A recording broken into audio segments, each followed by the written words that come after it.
Welcome to solar innovation. आज एक नई इन्फॉर्मेटिव वीडियो के साथ आज जो वीडियो में लेके आया हूँ वो हमारे पास एक 7 किलोवाट का सोलर इन्वर्टर है जो कि विदाउट बैटरी काम करता है। मैं इसमें बताऊंगा कि 3 किलोवाट, 5 किलोवाट और 7 किलोवाट इन्वर्टर में क्या फ़र्क होता है और किन कंपोनेंट्स की बेस पे इनकी रेटिंग को सेलेक्ट किया जाता है, कि हमें देख के कैसे पता चलेगा कि ये हमारा जो इन्वर्टर है ये 5 किलोवाट का है, 7 किलोवाट का है या कितना लोड बर्दाश्त कर सकता है। क्योंकि अक्सर कॉमेंट्स में यही पूछा गया है कि हमें कैसे पता चलेगा कि हमारा इन्वर्टर कितने किलोवाट का है। क्योंकि अक्सर ये कंप्लेंट्स आई हैं कि अगर हमें 5 किलोवाट का एक इन्वर्टर बना के दिया जाता है तो वो 3 किलोवाट तक का भी लोड बर्दाश्त नहीं कर पाता, वो 3 किलोवाट तक का लोड भी नहीं उठाता। तो हमें कैसे पता चलेगा कि दिया गया इन्वर्टर 5 किलोवाट का है, 3 किलोवाट का है या कितने किलोवाट का है। तो कौन से मेन कंपोनेंट्स हैं जो ये डिसाइड करते हैं कि इन्वर्टर की पावर किस तरह बढ़ाई जाती है। तो मैं आपको इसका बेसिक इंट्रोडक्शन भी दूंगा। वैसे इस हमारे लोकल इन्वर्टर के बारे में मेरी बहुत सी वीडियोस चैनल पे मौजूद हैं, उनका लिंक मैं आपको डिस्क्रिप्शन में दे दूंगा, आप जाके देख सकते हैं। जहाँ मैं आपको इसके बेसिक कंपोनेंट बताऊंगा कि उनकी वैल्यूज़ क्या होनी चाहिए। आज हम जो इन्वर्टर तैयार करेंगे वो 7 किलोवाट का इन्वर्टर होगा। अक्सर देखा जाता है कि बस आम जो कंसेप्ट लिया जाता है वो ये है कि इसमें 8 IGBTs लगे हुए हैं तो ये 7 किलोवाट का है, 5 किलोवाट का है या एक हैवी इन्वर्टर है, जबकि ऐसा नहीं होता। हो सकता है कि यहाँ 8 IGBTs लगे हों लेकिन उनकी एम्पेयर रेटिंग कम हो। और अक्सर देखने में ये भी आया है कि 8 इन्वर्टर लगे होते हैं जिनमें 4 यूजफुल होते हैं और 4 फेक या डमी लगाए होते हैं। तो इस तरह हमें इन्वर्टर जो है हमें उससे दी की जो आउटपुट है वो हासिल नहीं होती। तो इस चीज़ को आज हम डिस्कस करेंगे कि इस इन्वर्टर में कौन से IGBTs का इस्तेमाल किया गया है, इसके DC लिंक पर जो कैपेसिटर इस्तेमाल होते हैं वो कितनी वैल्यूज़ के हैं और क्या हैं। और एक और मेन चीज़ जो हम आउटपुट पे इस पर कोर लगाते हैं, जो आउटपुट पे हम कॉइल लगाते हैं जो, तो वो कितनी वैल्यू की है और इसकी पावर बढ़ाने के साथ साथ वो उसकी वैल्यू कितनी होनी चाहिए हंड्रीज में। इसके अलावा इन रजिस्टर्स का क्या इस्तेमाल है। वैसे इन रजिस्टर पे भी मैं ऑलरेडी एक वीडियो बना चुका हूँ कि इस विदाउट बैटरी वाले इन्वर्टर में इन रजिस्टर का क्या फंक्शन है। तो एक एक कंपोनेंट को डिस्कस करते हैं और चल के देखते हैं कि हमारा इन्वर्टर ये किस तरह काम करता है और किस कंपोनेंट की वैल्यू और फंक्शन क्या है। सबसे पहले तो IGBTs का जो इसमें इस्तेमाल किया गया है, इसमें 4 IGBT हैं जो दो हाई साइड और 2 लो साइड के लिए इस्तेमाल होते हैं। अगर मैं इसका आपको नंबर दिखा सकूँ इसमें, तो इसका जो नंबर है ये मेरे पास IGBTs का G75T65DK, ये जो हमारे पास है ये 75 एम्पेयर का IGBT है। ये 650 वोल्ट तक हम इसको ये वोल्टेज बर्दाश्त कर सकते हैं और ये 75 एम्पेयर तक का है जो इसमें जो इस्तेमाल हो रहे हैं। अगर ये कम रेटिंग के होंगे तो हम इसमें 8 लगा के भी इसकी एम्पेयर रेटिंग बढ़ा सकते हैं। क्योंकि इन IGBTs को जब हम पैरेलल में कनेक्ट करते जाते हैं तो इसकी टोटल जो एम्पेयर रेटिंग है वो बढ़ जाती है। तो ये इसमें 4 इन्वर्टर्स 4 IGBTs का इस्तेमाल किया गया है, 2 हाई साइड के लिए और 2 लो साइड के लिए। इसके अलावा इसमें एक CT का इस्तेमाल किया गया जो करंट डिटेक्शन के लिए इस्तेमाल होता है। और आगे जो कोयल इस्तेमाल होगी, अगर ये 7 किलोवाट का है या 5 किलोवाट से अबव का है, तो इसमें जो कोयल है मैं जो मेरे पास है ये आप देख सकते हैं कि ये 14 नंबर तार की है, कोयल बना के रखी हुई है। आप इसकी थिकनेस भी देख सकते हैं और ये कितनी बड़ी कोयल इस्तेमाल होगी। इसका फंक्शन मैं अपनी पिछली वीडियोस में भी बता चुका था कि इंडक्टर्स का फंक्शन क्या है। इंडक्टर तो एक हमारा जो टार्क है, जो हम सडन टार्क लोड इस पर कोई डालते हैं, कोई हैवी मोटर या कोई हैवी लोड इस पर डालते हैं तो हमारे IGBTs को प्रोटेक्ट करता है। ठीक है। इसका दूसरा फंक्शन ये है कि ये एक as a low pass filter के लिए इस्तेमाल होता है। हमारे आउटपुट पे एक कैपेसिटर लगता है और ये इंडक्टर लो पास फिल्टर के तौर पे एक्ट करते हैं और हाई फ्रीक्वेंसीज को फिल्टर करते हैं और हमारी आउटपुट पे जो चीज़ें हैं वो अपनी दी गई फ्रीक्वेंसीज पे रन करती हैं। तो हम ये कह सकते हैं कि ये साइन वेव बनाने में हमारी हेल्प करता है। तो इसकी वैल्यू और मतलब दी गई इन्वर्टर की वैल्यू के मुताबिक होना ज़रूरी है। अगर ये कम वैल्यू की होगी तो आपके IGBTs ब्रस्ट हो सकते हैं जब इस पे हैवी टार्क आप पुट करेंगे। तो ये इसकी बाकी तार की वैल्यूज और डिटेल में इंशाल्लाह अगली वीडियो में बताऊंगा, क्योंकि इस तरह तो ये वीडियो लंबी हो जाएगी। तो ये मेरे पास जो कोयल है ये 7, 8, 10 किलोवाट तक इन्वर्टर के लिए हम इसको यूज़ कर सकते हैं।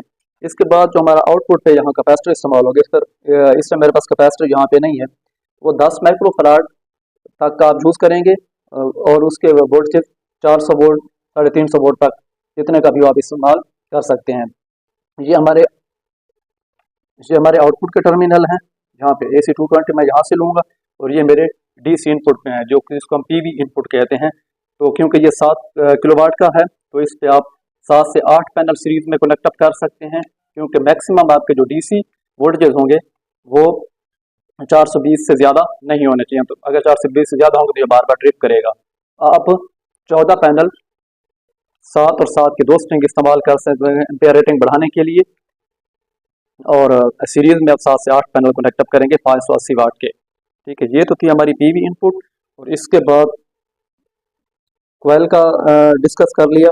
अच्छा, इसमें यहाँ पे आप ऑप्टोकपलर का इस्तेमाल किया गया, जो कि इसकी बैक साइड पे लगे हुए हैं। TLP250 के ऑप्टोकपलर इस्तेमाल किए गए हैं, जो बाइसिंग के लिए स्विचिंग करवाते हैं हमारी।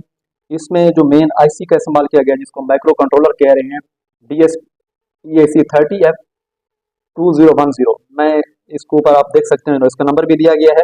इसमें एक रेगुलेटर, वोल्टेज रेगुलेटर का इस्तेमाल किया गया है, जहाँ पे हम 14 वोल्ट जब इसको पावर देंगे तो उन वोल्टेज को ये स्टेबल भी रखता है, क्योंकि हमारा जो माइक्रो कंट्रोलर है वो 2.5 वोल्ट से लेके 5 वोल्ट तक पे ऑपरेट होता है। तो उन वोल्टेज को स्टेबल रखने के लिए हम वोल्टेज रेगुलेटर का इस्तेमाल करते हैं। इसमें 2 छोटी ICs आपको इस्तेमाल नज़र आ रही होंगी। इसमें एक LM393 है। LM393 का इस्तेमाल इसके टेम्परेचर सेंसिंग के लिए हम करते हैं। वैसे तो एक ये कंपैरेटर IC है, तो इसमें टेम्परेचर की सेंसिंग के लिए थर्मिस्टर्स के थ्रू ये IC इनको कंट्रोल करता है, और हीट अप होने पे ये हमारे इस इन्वर्टर को ट्रिप करवा देता है। और आपको साथ जो IC नज़र आ रही है LM358 over voltage over current की प्रोटेक्शन के लिए इस्तेमाल करते हैं। इसके अलावा इन रजिस्टर का मैं अपनी वीडियो में भी डिस्कस कर चुका हूँ। तो ये हमारे इन्वर्टर की टोटल जो पावर है उसको डिटरमाइन करते हैं। इनकी वैल्यू कम या ज़्यादा करने से हमारी जो टोटल इन्वर्टर की पावर वाट या किलो वाट में जो होगी वो कम या ज़्यादा होगी। तो हम दिए गए कंपोनेंट की रेटिंग के मुताबिक इनको सिलेक्ट करते हैं। और जहाँ पे मैं ये 2 पैरेलल में और ये 2 पैरेलल में 5 वाट के रजिस्टर सेरामिक के रजिस्टर इस्तेमाल हो रहे हैं।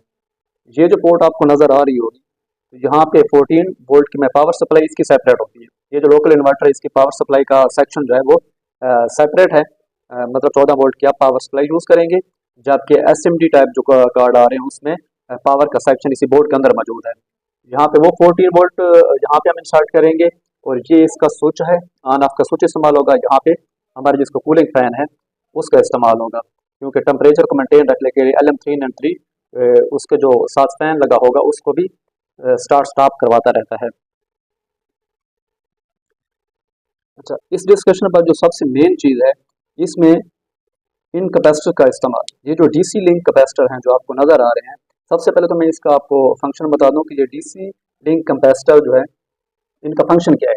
DC लिंक कैपेसिटर बेसिकली एक एनर्जी स्टोर करते हैं। अगर आप इस पे हैवी लोड या कोई टार्क वाला लोड जब पुट करेंगे, तो अगर हो सकता है आपकी इनपुट पे पावर कम हो, तो उस सूरत में आपके IGBTs ब्रास्ट हो जाएंगे। तो इस चीज़ को कंपनसेट करने के लिए जितने कैपेसिटर ज़्यादा वैल्यूज़ के और ज़्यादा होंगे, तो उतना आपका जो इन्वर्टर है वो महफूज रहेगा। अगर ये कम वैल्यूज़ के होंगे, अक्सर देखने में ये है कि ये 2 से 3 कैपेसिटर इस्तेमाल कर देते हैं इतने बड़े इन्वर्टर में, वो भी कम वैल्यूज़ के। तो इस सूरत में आपकी जो PV इनपुट होगी उसकी स्टोरेज कम होगी। हो सकता है आपकी इनपुट पे कम पावर उस टाइम अवेलेबल हो और आपने कोई हैवी लोड इस पे पुट कर दिया, तो आपके IGBTs ब्रास्ट हो जाएंगे। तो अगर आपके कैपेसिटर यहाँ आप कम से कम आप 6 से 8 कैपेसिटर का इस्तेमाल करेंगे। यहाँ मैं जो कैपेसिटर इस्तेमाल करूँगा वो 450 वोल्ट 820 माइक्रोफराड का है, 450 वोल्ट 820 माइक्रोफराड का कैपेसिटर।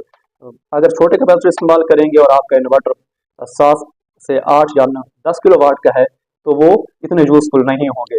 इन्वर्टर ऑन तो हो जाएगा, लेकिन जब आप हैवी लोड उसे पुट करेंगे तो वो आपको रिजल्ट नहीं मिलेगा। तो इस वक्त में आपकी बार बार IGBTs ब्रास्ट होंगे। तो ये इसके DC लिंक था, तो ये इसकी IGBTs, इसका जो इंडक्टर वो कितनी वैल्यू का होना चाहिए, और इस पे जो आउटपुट पे जो कैपेसिटर इस्तेमाल करते हैं वो इसकी पावर को डिफाइन करता है। देखने में ये है कि अक्सर यहाँ पे 8 IGBTs भी होते हैं। अगर कम वैल्यूज़ के हैं तो वो फिर 8 IGBTs यूज़ करते हैं। अगर ज़्यादा एम्पेयर रेटिंग के आपको अवेलेबल हैं तो आप 4 भी यूज़ करके वो आउटपुट ले सकते हैं। तो ये तो थी हमारी आज की वीडियो। इंशाल्लाह नेक्स्ट वीडियो में मैं ये जो इसका इंडक्टर या इसकी जो चोक या जो कोयल है इसके टर्न भी बताऊँगा कि इसमें कौन सी वायर इस्तेमाल करनी है, उसकी लेंथ कितनी होनी चाहिए और वो कितने माइक्रो हेनरी का होना चाहिए। तो देखते रहे हमारा यूट्यूब चैनल। अल्लाह हाफिज़।